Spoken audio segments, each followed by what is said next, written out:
Acting acting होता है। अगर आपको सुपरस्टार बनना है, चाहे आप अगर एक्टर हैं, तो आपको गले मिलना पड़ेगा ना भैया। बोली सब है हाँ, मिले तो पड़ी ना। दौड़ क्या वो होने से बोलिए बोलिए बोलिए।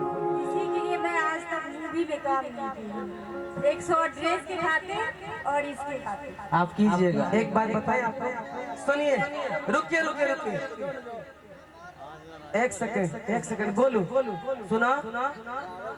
तू मूवी में काम ना कर दू, सुन ला सुनिए। जो नेचर का गंदा होगा, सोच दिमाग में है, आपको जिस तरह से आदमी लेगा उस तरह से आदमी लेगा। लेकिन हम सिर्फ मंच तक लेते हैं, मंच के बाद हम नहीं लेते हैं। मंच के बाद हमको लेने वाली मेरी है। मंच के बाद किसी का भी कोई कुछ नहीं बिगाड़ सकता, ठीक है। मंच के बाद हमको लेने वाला जिसको लेना होगा हम लेंगे, सबका वही होता है। लेकिन प्यार से गला मिलना होता है। एक बात जान जाइए, भाव देवे का पड़ेगा। अगर प्यार से गला नहीं मिलेगा, अभिनय की हम गाते हैं प्यार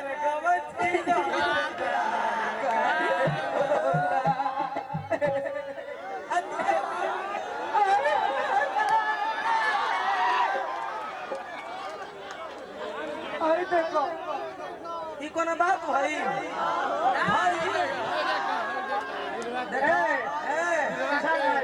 देखिए सुनिए hello Manisha, I am a Bhojpuri singer, I am a Bhojpuri actor, I am a अपने दम पर चलने वाला विशाल गगन भोजपुरी गायक। मैं सुंदर हूँ, मैं सुंदर था, ऐसा मत कहवाइए। मैं सुंदरता का पूजा नहीं करता, अगर सुंदरता का पूजा करता ना तो बहुत लड़कियां होती। हाँ भैया, भाव देवे के बाद लेकिन आपको मैं दिल से मानता हूँ। सुनिए पहले बात, दिल से मानता हूँ और आप दिल से मेरी हो। दिल से मेरी हो कि नहीं? मेरी दिल से हो। आपका भी है, आपकी हो ना। आप मेरा पैर छूती है तो मैं आपको दिल से सम्मान देता हूँ ना। तो पब्लिक के लिए ना, पब्लिक की खुशी के लिए ना, अगर आप दोस्ती के खातिर भी मिल जाइएगा ना तो पब्लिक को लगे रखे क्या बात है। मिल जाइए गले मिलिए गले। मनीषा दादा आए है कहर कोई खीसा हेने आवो संजीत पासवान बेउर जे हमहू जाई जल्दी हमहू जाई। एगो हमारा आदमी बाड़े हो में हमहू जाई। बेल मत करावा ना, हमार बेल करावा आदमी बाड़े तू रहे दो। हम जाई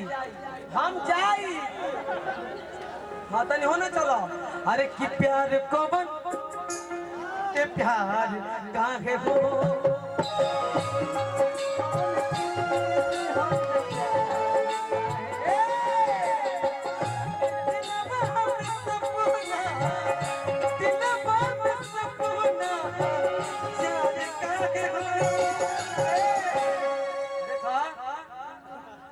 हम किसी के बलबूते स्टार नहीं बने हैं, हम किसी के बलबूते आज तक गायक नहीं बने हैं।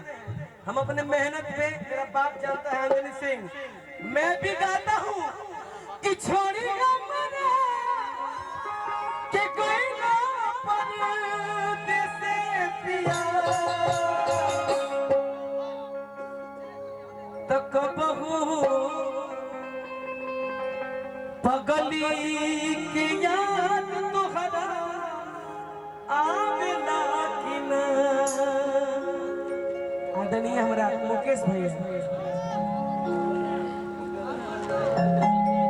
साजन सिंह चाचा जी की तरफ से बहुत पुरस्कार आया था, दिल से धन्यवाद। देखो एक बात बताएं, तू मर्दे छोड़ा ना, बहुत ऐसे कलाकार हैं। भोजपुरी छोड़िए ना, हिंदी में जाइए, दिल से मिलते हैं। देखिए बेउर जेल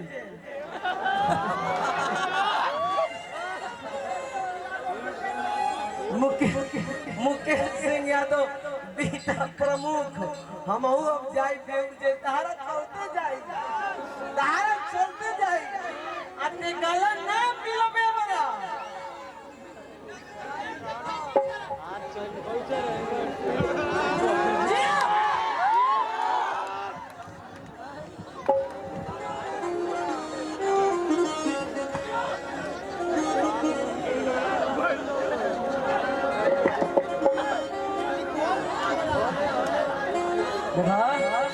ಎಂತ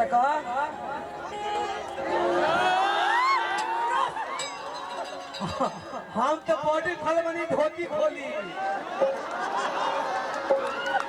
देखो हमने के दोनों भाई हो जा हम ऊपर से ले इ नीचे से ली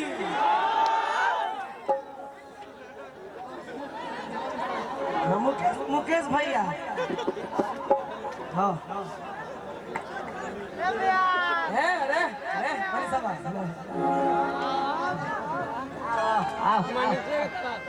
हम ऊपर से ले गोलुआ नीचे से ली हम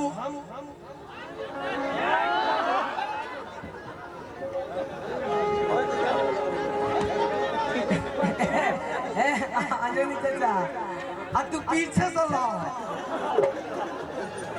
अंजनी चाचा साला हाई डाइट का तो 6 पैक आवता हो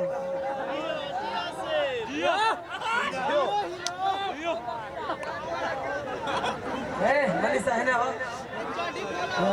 नहीं वो ये खेसारी लाल के प्रोग्राम ना हो ये विशाल को ना गोलू राजा के प्रोग्राम हो का हो छोड़ा ना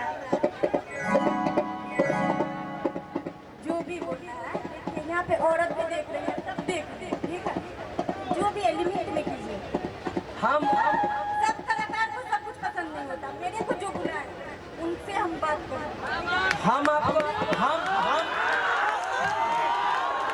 ए भैया हम कहाँ कहने कि तू हमें कुछ करो हम तो ये न कहने कि प्यार से खाली गला मिल जा अरे शिवानी इधर आओ शिवानी इधर आओ मेरी जान हो तुम इधर आओ ये कलाकार है इधर आओ कि दिल ना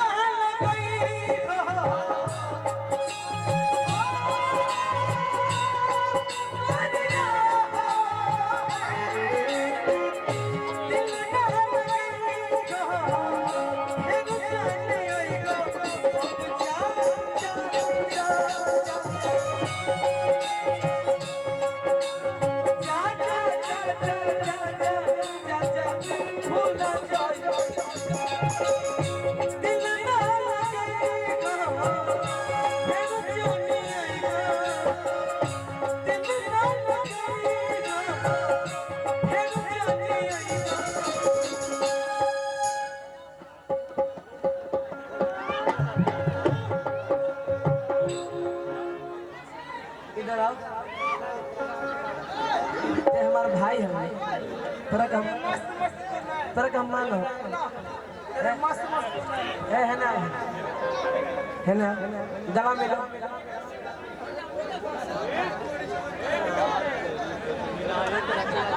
विशाल की बॉडी और गोलू की बॉडी